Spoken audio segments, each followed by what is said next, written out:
kind of opportunity you guys have had because of the depth. Just for you, how much different is it to have some options and not just be, on a shoestring budget? Yeah, it's awesome. I mean, obviously, you can attack your opponent a lot of different ways, and something that we've wanted to do a lot in the past, and just haven't had the depth. Where a year ago, if Jay or Callie gets nicked up, like now you're looking at a real tough spot. Now we've got the ability to play in that as much as we want. You guys talked about how Miles had more pass catching skills and understanding of what he could do when he first came on campus. Where has he made the most improvement to where he can contribute and do the things like he did the other night?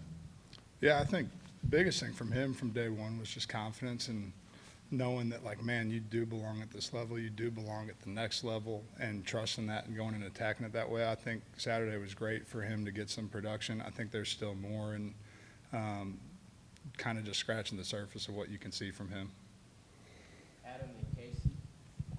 Coach Heupel said he really wanted to use the tight ends, 12 personnel, and other ways. But if you look back to the offseason, you had 2 new players there, and you had an inexperienced player there. What did you think as a young coach about that big job, that big responsibility? Yeah, I mean, one, I think going back to the spring and even fall camp, like the work that the new guys did investing into learning this thing made it really easy where you were able to continue to put stuff on their plate. And I know I was trying to be sly and not exactly say exactly what we were working on, but, man, that was a huge part of what we were able to get really through the summer and fall camp and even spring ball, just because they did such a good job investing into the base stuff that you felt comfortable putting it on their plate. I think the other side of it is anytime you got a chance to be playing more guys, that naturally kind of motivates guys to invest and learn it. Ahead of the first game, I saw that Miles, Holden, and Ethan all have a 3-way handshake. How have you kind of seen their bond play to the success of the room in these first 2 games? Yeah, I mean, it's huge. Obviously, with the tempo, you're going to play multiple guys, and I think everybody kind of understood that coming in. It starts with having great human beings in the room, and we've got a room full of awesome human beings that get excited for each other, root for each other, coach each other. It's really cool to be around that group because of the way they support each other, and it's a bar set by Jay, a year ago, and really has carried into this group as well. Kind of piggybacking off of Adam's question, and I know everybody's different, but was there anything you took from how you taught the system to Castles a year ago as a transfer that you incorporated or you adjusted to how you taught these 2 transfers coming in to speed that process up?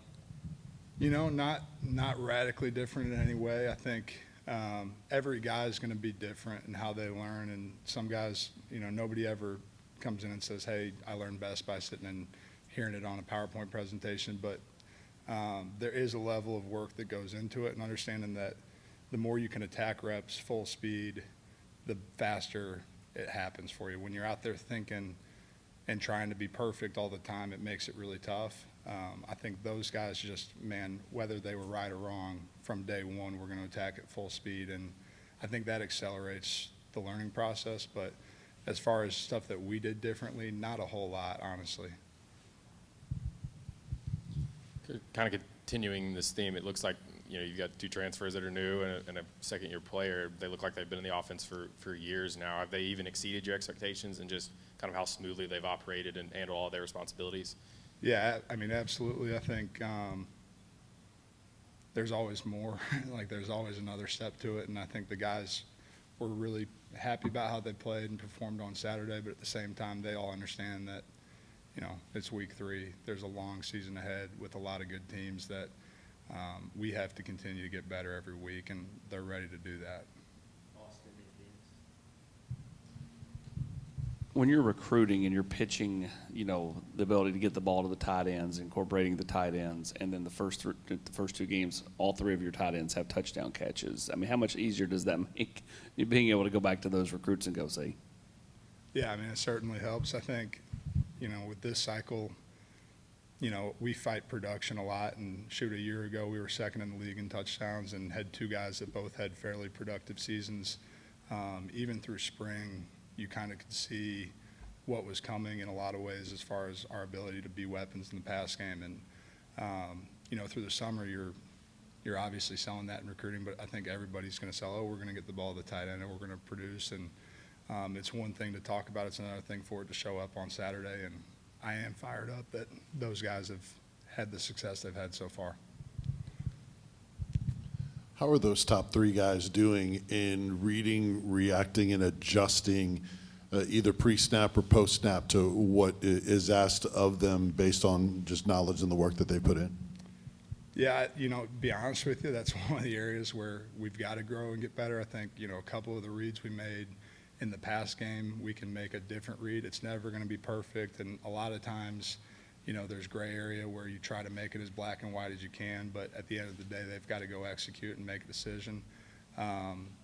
That's certainly something pre-snap, post-snap this week. I think in the core, there was a lot of stuff that they had to kind of figure out on the fly, and thought they did a really good job handling that.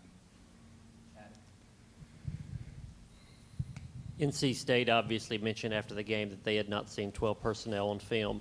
In the offseason, did you feel like you were keeping a secret, or that you had to, because you would allude to it a little bit, but you wouldn't say it?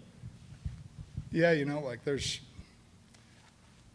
times when it's the absolute best thing. You want to be in it. It gives you a real advantage X and O's wise, and certainly don't want to help anybody prepare for something that you feel is going to be really good against them. And we've had the ability to go in it for a long time. So I guess in some way we've been keeping it a secret by not putting it on tape, but it's not been a secret around our building at all.